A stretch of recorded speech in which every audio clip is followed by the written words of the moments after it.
तो आज की वीडियो में हम बात करने वाले हैं कनाडा की। तो कनाडा जैसा कि आपको पता है ये सेकंड लार्जेस्ट कंट्री है, रसिया के बाद ये वर्ल्ड का सेकंड लार्जेस्ट कंट्री है। और इसके पॉलिटिकल स्ट्रक्चर की बात करें तो यहाँ 10 प्रोविंस हैं, यानी कि 10 राज्य हैं और 3 टेरिटरीज हैं। जैसे अपने यहाँ स्टेट और यूनियन टेरिटरी है, ऐसे यहाँ भी है। तो एक बार जरा देख लेते हैं, ये है इसका पॉलिटिकल मैप। और आप इस पॉलिटिकल मैप में देखेंगे, यहाँ पे मैं सर्कल कर रहा हूँ स्टेट्स को, तो रेड कलर से ये रहा यूकन, ठीक, ये रहा नॉर्थ वेस्ट टेरिटरी और ये रहा नूनावट। ठीक है भाई, ये तीन जो आपने देखा ये क्या है, ये तो हो गई टेरिटरीज। 3 टेरिटरी हमने देख ली। अब देखते हैं स्टेट्स को। तो स्टेट्स में लेफ्ट से हम स्टार्ट करते हैं। लेफ्ट में है ब्रिटिश कोलंबिया, ब्रिटिश कोलंबिया के बाद है अल्बर्टा, अल्बर्टा के बाद है सास्केचुआन, सास्केचुआन, सास्केचुआन। उसके बाद है मैनिटोबा, ठीक। फिर से एक बार देखते हैं, ब्रिटिश कोलंबिया है, अल्बर्टा है, सास्केचुआन है और मैनिटोबा है। मैनिटोबा के बाद ये रहा ओंटारियो, ये रहा ओंटारियो। ओंटारियो के बाद ये रहा क्यूबेक, ये रहा क्यूबेक। क्यूबेक के बाद ये ग्रीन कलर से आप देख रहे हैं ये, तो ये लेब्राडोर है और ये न्यू फाउंडलैंड है। तो इन दोनों को एक साथ हम न्यू फाउंडलैंड एंड लेब्राडोर, ठीक। अच्छा, फिर आप यहां देखिए, ये जो है ये ग्रीन कलर का ये पार्ट, तो इस पार्ट को बोलते हैं न्यू ब्रंसविक, न्यू ब्रंसविक। और ये आप देख रहे हैं ऑरेंज कलर का ये पार्ट जो है, ये है नोवा स्कोशिया, नोवा स्कोशिया।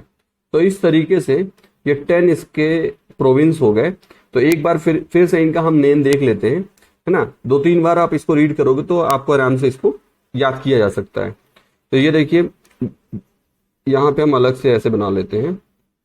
सबसे पहले यूकन, यूकन के बाद नॉर्थ वेस्ट टेरिटरी हो गई, उसके बाद नूनावट हो गया, ठीक है, YNN। 3 तो क्या हो गए, टेरिटरी हो गई। अच्छा, अब प्रोविंस की बात करें तो प्रोविंस में है ब्रिटिश कोलंबिया, ब्रिटिश कोलंबिया के बाद अल्बर्टा, अल्बर्टा के बाद सास्केचुआन, सास्केचुआन के बाद मैनिटोबा, मैनिटोबा के बाद ओंटारियो, ओंटारियो के बाद क्यूबेक। ये तो हो गए एक बड़े जो स्टेट्स प्रोविंस हैं। उसके बाद इधर साइड न्यू फाउंडलैंड, थोड़ा सा इधर, हाँ, न्यू फाउंडलैंड हो गया, लेब्राडोर। इसके बाद अच्छा एक ये रह गया था, ये प्रिंस एडवर्ड आइलैंड। देखिए येलो कलर से यहाँ पे आपको छोटा सा दिख रहा होगा, प्रिंस एडवर्ड आइलैंड, ठीक है, ये हो गया। तो यहाँ न्यू फाउंडलैंड लेब्राडोर हो गया। उसके बाद फिर न्यू ब्रंसविक हो गया, ब्रंसविक के बाद नोवा स्कोशिया हो गया, 1 2 3 4 5 6 7 8 9। और उसके बाद ये प्रिंस एडवर्ड हो गया अपना।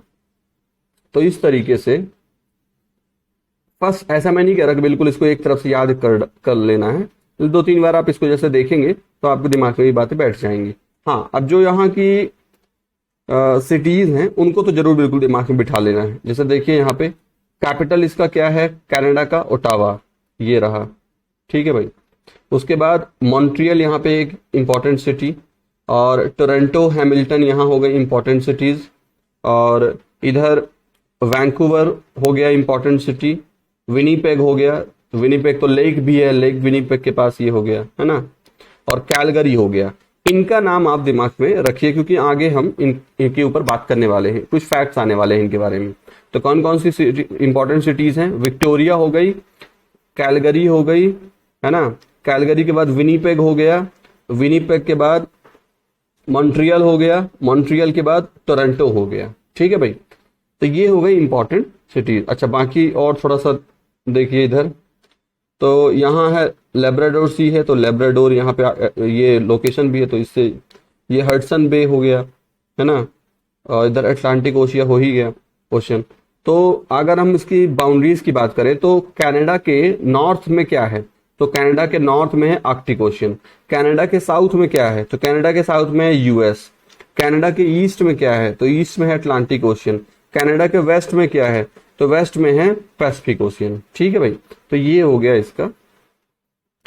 तो वही स्टार्टिंग में यहाँ पे पॉइंट्स में दिया हुआ है। तो सेकंड लार्जेस्ट कंट्री के बाद 10 प्रोविंस हमने देख लिया, 3 टेरिटरी भी देख ली हमने, कैपिटल ओटावा का लोकेशन देख लिया, और मेट्रोपॉलिटन जो सिटीज हैं टोरंटो, मॉन्ट्रियल, वैंकूवर, ये भी हमने देख लिया। ठीक, फिर हमने ये भी देख लिया कि जो इसका एक्सटेंशन है, ईस्ट में अटलांटिक है और वेस्ट में पैसिफिक है, नॉर्थ में आर्कटिक है और साउथ में यूएसए है। ठीक, अब हम कनाडा का देखिए, कनाडा का अगर मैं सिंपल मैप बनाना चाहूं तो मैं इस तरीके से अब बनाऊंगा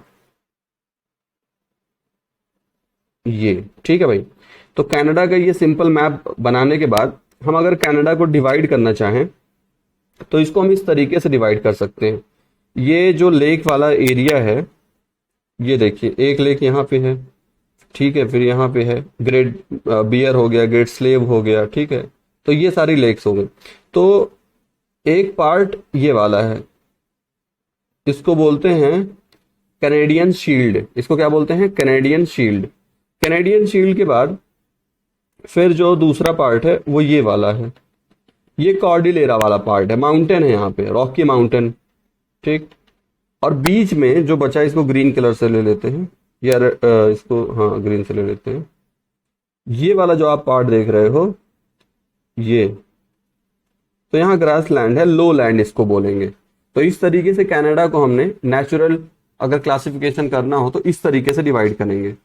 तो कनाडा को फिजिकल इसका क्लासिफिकेशन अगर करना है तो एक हमने क्या बोला, एक तो हो जाएगा कैनेडियन शील्ड, ये ओल्डेस्ट पार्ट है, ये क्या है, ओल्डेस्ट पार्ट है, और ये पूरी तरह से स्नो से कवर्ड रहता है परमानेंटली। ठीक है, परमानेंटली स्नो से कवर्ड रहता है, और यहाँ कॉनिफेरस फॉरेस्ट मिलेंगे, और मिनरल्स भी गोल्ड, सिल्वर और निकल मिनरल्स यहाँ पे अच्छे अच्छे खासे मिलेंगे। तो ये जो रीजन है इसके, आप यहाँ देखिए, यहाँ हम किस रीजन की बात कर रहे हैं, हम इस रीजन की बात कर रहे हैं, इसकी बात कर रहे हैं ये। ठीक है भाई, इसको हमने क्या बोला, इसको कैनेडियन शील्ड बोला है। तो यार कैनेडियन शील्ड के आप देखिए इस स्ट्रक्चर के साउथ में क्या है, ये जो हमने स्ट्रक्चर बना दिया ऐसा, तो यहाँ साउथ में क्या है, यहाँ ग्रेट लेक्स हैं। ये वाला जो एरिया है, ये जो एरिया है, ये कौन सा एरिया है, ग्रेट लेक्स वाला एरिया है। आपको ग्रेट लेक्स बिल्कुल टिप्स में रहना चाहिए। ये SHO, सुपीरियर, ह्यूरन, ओंटेरियो और मिशिगन और इरी, ये 5 लेक्स बिल्कुल आपके टिप्स में रहना चाहिए, हमेशा याद रहना चाहिए। ठीक है, SHOME। ठीक है, और यहां से एक रिवर निकलती है ऐसे, सेंट लॉरेंस। ये देखिए ये रिवर यहाँ पे, ये सेंट लॉरेंस रिवर है। तो ये हो गया कैनेडियन शील्ड की बात। अच्छा, कैनेडियन शील्ड में एक रिवर है, इस रिवर का नाम है मैकेंजी रिवर। अब देखिए मैकेंजी रिवर कहाँ से निकलती है, ये वाली जो लेक है, थोड़ा सा इसको इरेज कर देते हैं, थोड़ा सा इसे इरेज कर देते हैं।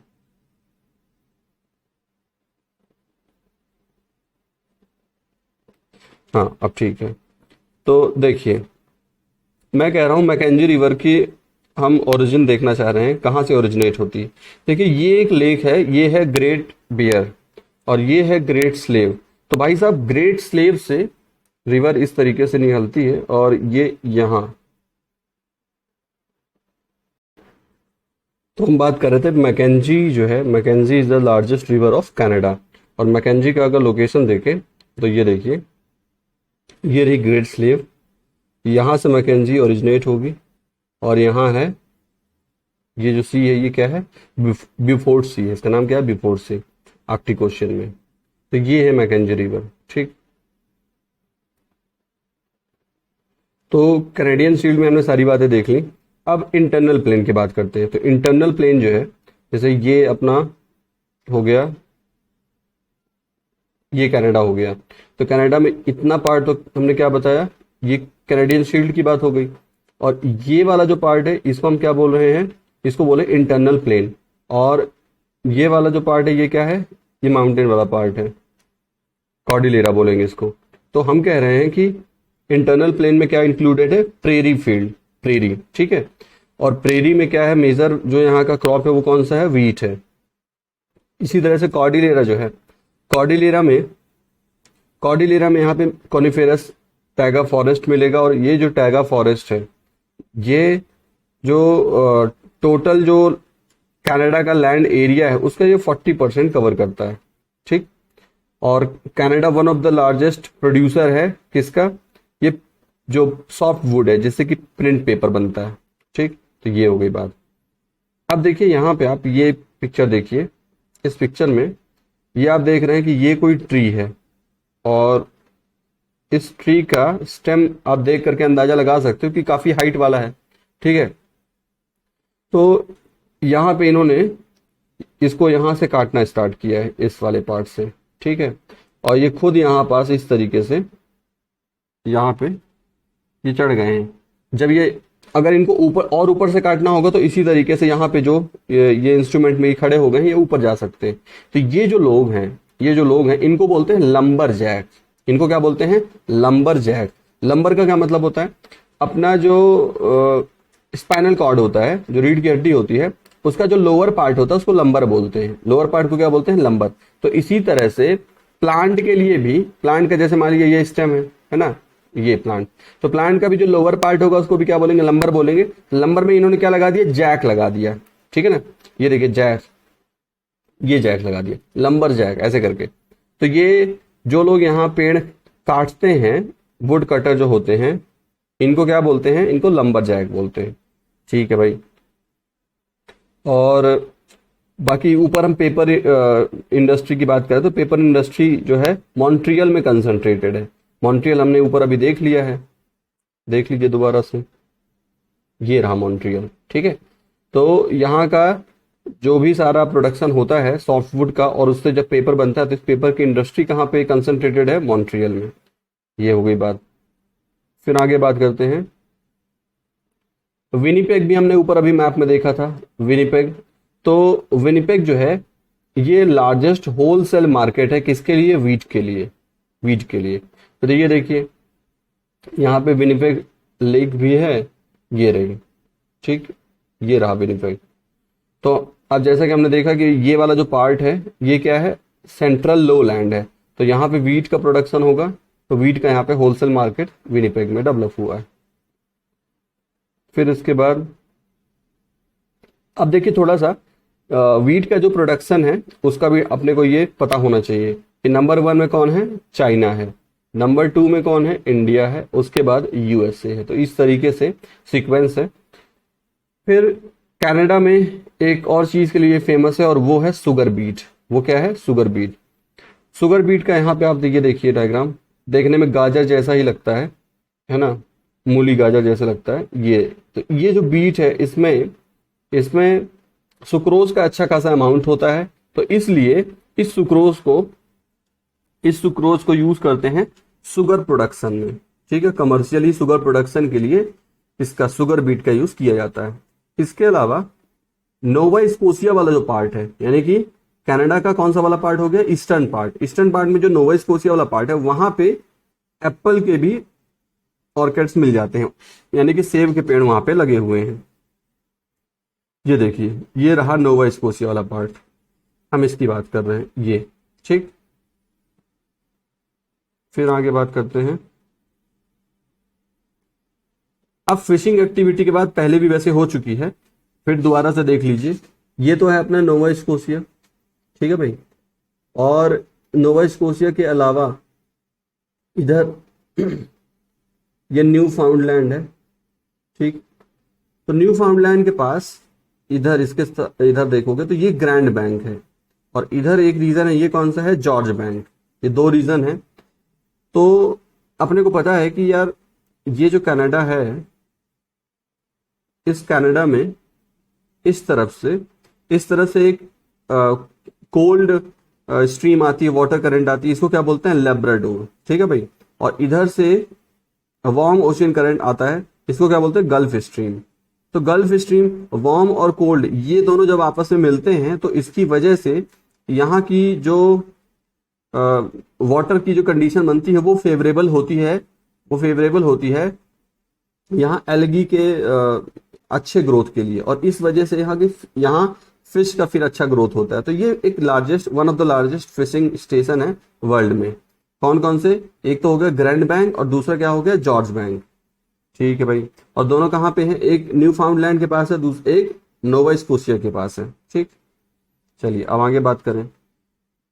तो जो कनाडा है, कनाडा का जो ग्रेट लेक वाला रीजन है ना, ग्रेट लेक वाला रीजन और सेंट लॉरेंस वैली वाला रीजन, यानी कि हम फिर से ये कनाडा हमने बनाया ये, और इधर यूएसए है। तो यहाँ पे क्या है? यहाँ ग्रेट लेक्स है और एक रिवर है इस तरीके से जाती है। ये रिवर कौन सी है? Saint Lawrence. तो सेंट लॉरेंस का जो वैली वाला रीजन है और ये जो ग्रेट लेक्स वाला रीजन है, यहाँ यहाँ पे अच्छे से जो मिल्च काउज हैं यानी दुधारू गाय हैं, उनको यहाँ पे उनका रियरिंग किया जाता है। और इसके अलावा would buffalo national park, would buffalo national park, ये जो है अल्बर्टा प्रोविंस में ये वर्ल्ड का लार्जेस्ट नेशनल पार्क है। और अल्बर्टा हमने ऊपर देख ही लिया है, फिर से एक बार देख लीजिए अल्बर्टा का लोकेशन कहाँ है। ये देखिए, ये रहा अल्बर्टा, ये अल्बर्टा। तो ये पार्क यहाँ सिचुएटेड है कहीं पे। तो ये आपको याद रखना है, वुड बुफेलो नेशनल पार्क। फिर इसके बाद आगे बात करें तो सास्कैचुअन, अल्बर्टा के बाद फिर क्या था? सास्कैचुअन प्रोविंस था। तो सास्कैचुअन प्रोविंस में रिवर है मैक आर्थर रिवर, और ये जो है ये यूरेनियम का वर्ल्ड का largest high grade uranium deposit यहीं मिलता है। कहाँ? सास्केचवान जो प्रोविंस है कनाडा का, वहां मैक आर्थर रिवर है जो कि यूरेनियम, वहां उस रिवर के पास में, रिवर के अंदर नहीं, रिवर के पास में यूरेनियम का माइन है। और ये जो माइन है ये वर्ल्ड का लार्जेस्ट हाई ग्रेड यूरेनियम का डिपॉजिट है यहाँ पे। अच्छा, यूरेनियम के वैसे प्रोडक्शन की अगर बात करें तो 2019 का जो हमारे पास डेटा अवेलेबल है उसमें कजाकिस्तान है जो कि वर्ल्ड में लार्जेस्ट प्रोड्यूसर रहा है 2019 में यूरेनियम का। उसके बाद कनाडा का नंबर आ रहा है और उसके बाद ऑस्ट्रेलिया का आ रहा है। तो ये अपने पास हो गया डेटा। इसके अलावा गोल्ड और सिल्वर का भी प्रोडक्शन यहाँ अच्छा खासा होता है। और किस रीजन में? ऑन्टेरियो लेक और यूकन। ठीक है, यूकन हमने प्रोविंस देखा था और ये ऑन्टेरियो हो गया, ऑन्टेरियो लेक वाला रीजन हो गया। फिर इसके बाद biggest deposit of iron ore. तो आयरन ओर का जो बिगेस्ट डिपॉजिट है वो कहाँ मिलता है? वो मिलता है लेब्राडोर क्यूबेक बॉर्डर में, यानी कि कनाडा के ये ईस्टर्न पार्ट जो है यहाँ की बात चल रही है। ये है अपना ये वाला जो रीजन है, ये क्यूबेक लेब्राडोर वाला रीजन हो गया, क्यूबेक लेब्राडोर। ठीक, अच्छा भाई। तो iron one of the major iron exporting country है कनाडा। और निकिल के प्रोडक्शन में भी यहाँ निकिल का भी अच्छा खासा प्रोडक्शन होता है। निकिल का जो प्रोडक्शन का डेटा है हमारे पास वो इस तरह से है। 2020 में सबसे ज्यादा इंडोनेशिया से प्रोडक्शन हुआ, उसके बाद ऑस्ट्रेलिया से हुआ और उसके बाद ब्राजील से। अगर आप फर्स्ट टाइम इसको पढ़ रहे हैं तो फिर आप केवल जो फर्स्ट वाली कंट्री है, लार्जेस्ट प्रोड्यूसर है, पहले वो याद कर लें, और जब ये याद हो जाए तब फिर बाकी सेकंड थर्ड वाले को भी याद कर लें। तो इस तरीके से थोड़ा थोड़ा करके इसको याद किया जा सकता है।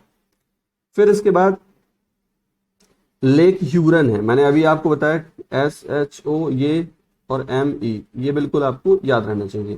तो हम क्या कह रहे हैं, कौन सी लेक की बात चल रही है? सुपीरियर ह्यूरन, ह्यूरन की बात चल रही है। ह्यूरन में क्या है? एक माइनिंग एरिया, उसका नाम क्या है? सडबरी। और इसके अलावा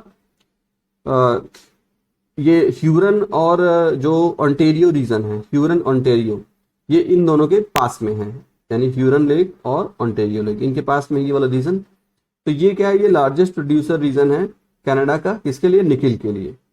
और यहाँ की जो माइंस है मोस्ट एक्सटेंसिव बड़ी माइंस हैं ये वर्ल्ड में अगर देखा जाए तो। फिर इसके बाद बात करते हैं लेड और जिंक की। तो लेड और जिंक जो है, सबसे पहले तो ये समझ लीजिए कि ये दोनों जो मेटल्स हैं ये साथ में मिलती हैं, है ना। इनका जो माइनिंग होता है साथ में ही होता है, इसलिए इसको क्या बोलते हैं? ट्विन मिनरल्स बोलते हैं, ट्विन मिनरल्स बोलते हैं। अच्छा, अब ये लोकेटेड कहाँ है, कहाँ ये मिलेगा कहाँ? तो भाई ये देखिए आप, ये यूएस का ये वाला प्रोविंस को हमने क्या बोल दिया था? British Columbia. ये ब्रिटिश कोलंबिया। तो भाई ब्रिटिश कोलंबिया का सुलिवन माइन एरिया है, कौन सा है, Sullivan mine area. Sullivan mine area में लेड और जिंक यानी कि ट्विन मिनरल्स यहाँ पे इनकी माइनिंग होती है, ठीक। तो ये भी लार्जेस्ट माइन है वर्ल्ड में लेड और जिंक के लिए। फिर इसके बाद सुलिवन माइन जो है वो अंडरग्राउंड माइन है, और ये लोकेटेड कहाँ है, ये सिटी कौन सी है, ये किम्बरले सिटी है। कौन सी सिटी, क्या ले, किम्बरले, किम्बरले, ठीक है भाई। सुलिवन माइन एरिया किस सिटी में है, किम्बरले, और कौन से प्रोविंस में है, तो ब्रिटिश कोलंबिया। चलिए इसके बाद आगे बात करें पेट्रोलियम ऑयल और नेचुरल गैस की अगर बात करें तो ये अल्बर्टा, अल्बर्टा जो प्रोविंस है वहां से इसको एक्सट्रैक्ट किया जाता है। तो अल्बर्टा एक बार देख लेते हैं, आपको अगर भूल गया हो दोबारा से देख लेते हैं। ये देखिए, ये देखिए ब्रिटिश कोलंबिया के बाद जो नेक्स्ट है वो कौन सा है, अल्बर्टा है। अल्बर्टा के बाद क्या है, सास्केचुआन। तो इसको ऐसे थोड़ा थोड़ा करके जैसे इन तीन को एक साथ कर लिया, ब्रिटिश कोलंबिया, अल्बर्टा और सास्केचुआन, BAS, तीन ये याद हो गए। फिर इसके बाद मैनिटोबा, ऑन्टेरियो और क्यूबेक, ठीक, MOQ, इसको ऐसे कर लिया। तो इस तरीके से इसको आप कर सकते हैं। अब आगे बात करते हैं।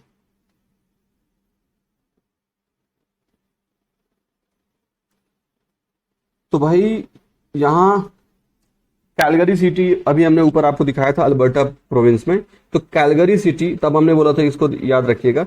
यहाँ ये किसके लिए फेमस है, तो ये फेमस है यहाँ से first oil well, first oil well Canada का यहाँ खोदा गया था, पहला तेल का कुआं यहाँ से खोदा गया था।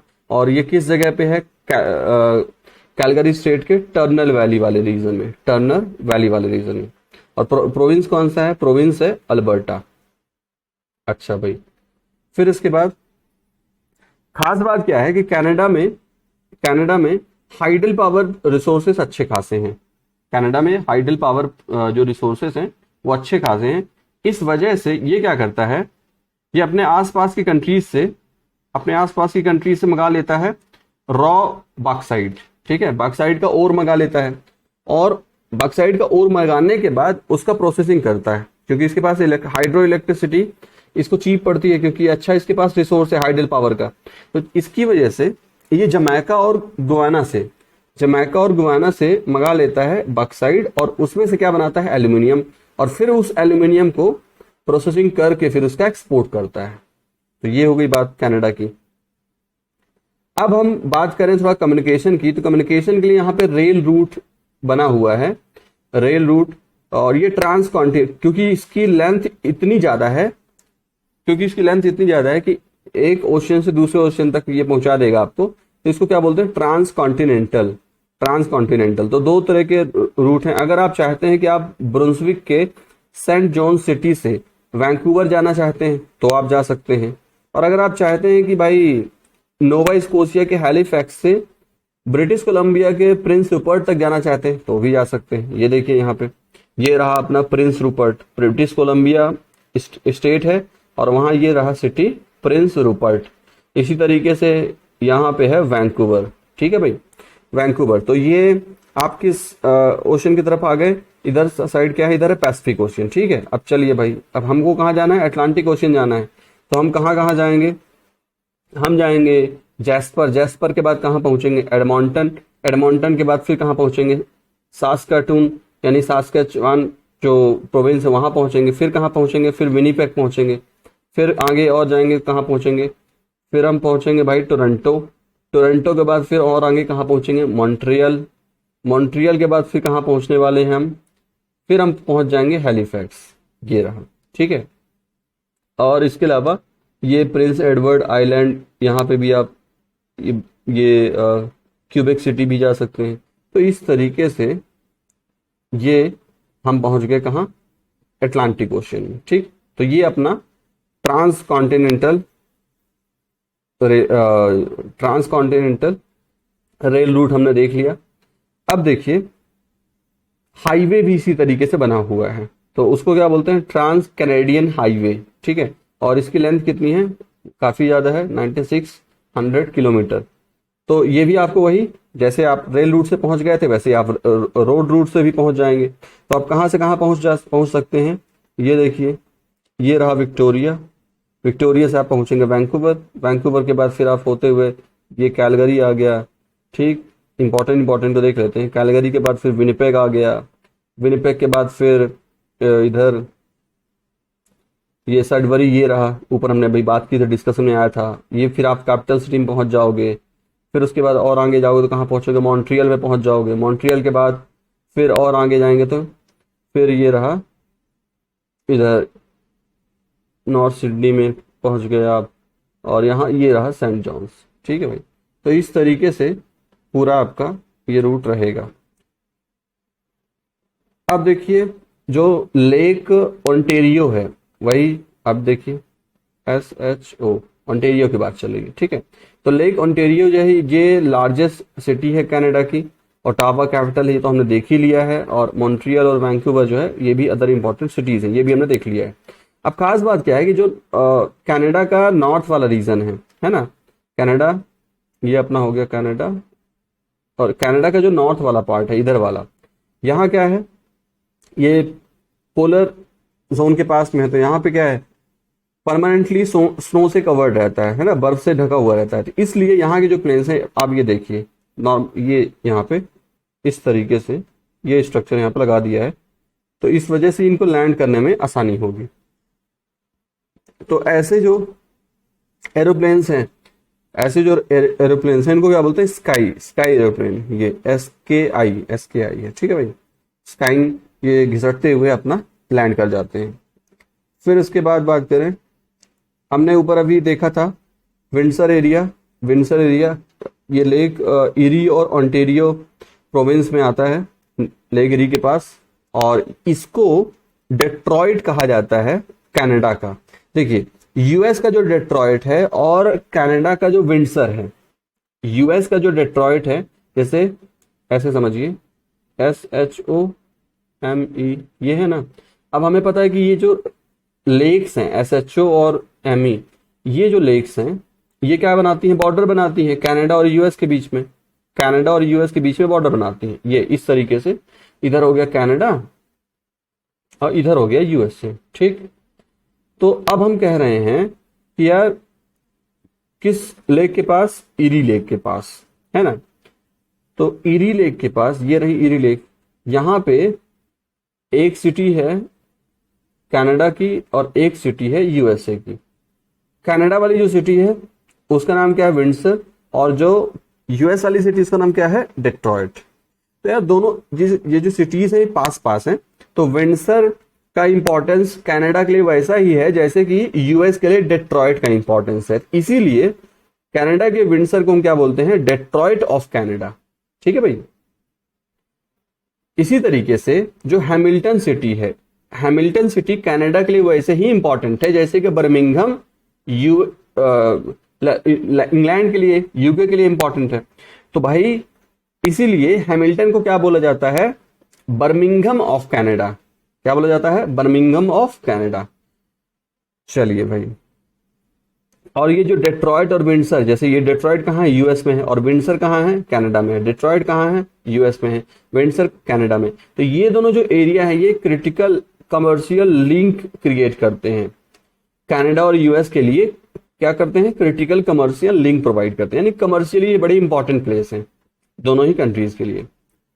फिर बात करें जो क्यूबेक प्रोविंस है, यानी कि सबसे ईस्ट वाला, जैसे ये अपना कनाडा होगा तो कनाडा के सबसे ईस्ट में कौन सा प्रोविंस है, क्यूबेक है। तो भाई क्यूबेक जो है वहां जो पॉपुलेशन है वो क्या बोलती है, फ्रेंच बोलती है। और इस क्यूबेक, क्योंकि वहां सारे फ्रेंच बोलने वाले ही लोग हैं, तो इसको एक स्टेटस मिला हुआ है कंट्री का। वैसे तो प्रोविंस है, लेकिन प्रोविंस के साथ साथ इसको कंट्री का भी स्टेटस मिला हुआ है, इसलिए इसको क्या बोलते हैं, कंट्री इनसाइड कंट्री। ठीक है भाई। अच्छा, तो यहाँ की जो लैंग्वेज है सबसे ज्यादा इंग्लिश बोली जाती है, उसके बाद फ्रेंच बोली जाती है, और उसके बाद पंजाबी बोली जाती है। इंटरेस्टिंग फैक्ट है ना, सारे पंजाबी वहीं जा करके फ्रीडम स्ट्रगल के टाइम से वहां पे जाना स्टार्ट हुए थे, तो अब तक में काफी पॉपुलेशन वहां हो गई है। तो क्योंकि वहां पे पंजाबी बोलने वाले काफी सारे लोग हैं, तो ऐसा वहां प्रपोजल डाला गया है कि यार इसको भी ऑफिशियल लैंग्वेज बना दिया जाए, तो ये थर्ड पार्लियामेंट्री लैंग्वेज बन सकती है कनाडा के लिए। ठीक, चलिए अब एक बात करते हैं कि इंडिया और कनाडा के रिलेशन की थोड़ा बात करें। तो देखिए इंडिया और एक पोर्टल बनाया गया है, एक पोर्टल बनाया गया है इंडिया और यूएस के रिलेशन को इनहेंस करने के लिए। तो इसको बोलते हैं India Canada centre for innovative multidisciplinary partnership to accelerate community transformation and sustainability, यानी कि ICIM पैक्ट्स। तो भाई ये जो पोर्टल बनाया गया है, यानी कि एक तरह से समझ लीजिए प्लेटफॉर्म बनाया गया, तो यार इसका कॉन्फ्रेंस रिसेंटली हुआ है। कब हुआ है? ये अगस्त में 2020 में हुआ है, ठीक है, लास्ट ईयर की बात है। और इसमें डिस्कशन किया गया है कि भाई हम लोग एक दूसरे का टेक्नोलॉजी में किस तरीके से कॉपरेशन ले सकते हैं, दे सकते हैं, और न्यू लेवल पे हम अपने रिलेशनशिप को लेके जाएं। और ये वर्चुअल मीट हुआ था, वर्चुअल कॉन्फ्रेंस था। तो एक तो ये आपको याद रखना है कि ICIM पैक्ट क्या है, ICIM पैक्ट क्या है, इसका मतलब क्या है। तो India Canada centre for innovative multi disciplinary partnership to accelerate community transformation and sustainability, ये हो गई बात। अच्छा, थोड़ा पास्ट में अगर जाएं तो 1974 में जब इंडिया ने न्यूक्लियर टेस्ट किया था, अपना फर्स्ट न्यूक्लियर टेस्ट किया था, तब कनाडा ने तब वर्ल्ड के बहुत सारी कंट्रीज ने इसको अपोज किया, उसमें कनाडा भी शामिल था। तो तब हमारा टच एक दूसरे से कंट्री के लेवल पे एक तरह से कहना चाहिए खत्म हो गया था। लेकिन दोबारा से चीजें बदली 1991 में जब हमने लिबरलाइजेशन पॉलिसी को, लिबरलाइजेशन, प्राइवेटाइजेशन, ग्लोबलाइजेशन को जब हमने वेलकम किया, तब जाकर के इंडियन इकोनॉमी में जब हमने परमिशन दी कि फॉरेन कंपनीज भी आ सकती हैं, तब जाकर के फिर हमारा जो रिलेशन है वो थोड़ा सा जो फ्रीज हो गया था वो मेल्ट होना स्टार्ट हुआ, ठीक। और उसके बाद से चीजें अच्छी होती गई। और 2018 में तो वहां के प्राइम मिनिस्टर जस्टिन ट्रूडेयू की विजिट भी हुई थी। तो इस तरीके से हमारा रिलेशन अब जो है अच्छा वहां चल रहा है। काउंटर टेररिज्म, बहुत सारे वहाँ जो काउंटर टेररिज्म ग्रुप हैं जो इंडिया के, जो वहाँ पे कनाडा में वर्क कर रहे हैं। तो इस तरीके से अब हमारा जो वहाँ से जो रिलेशन है वो अच्छा रिलेशन चल रहा है। तो ये रही बात कनाडा की।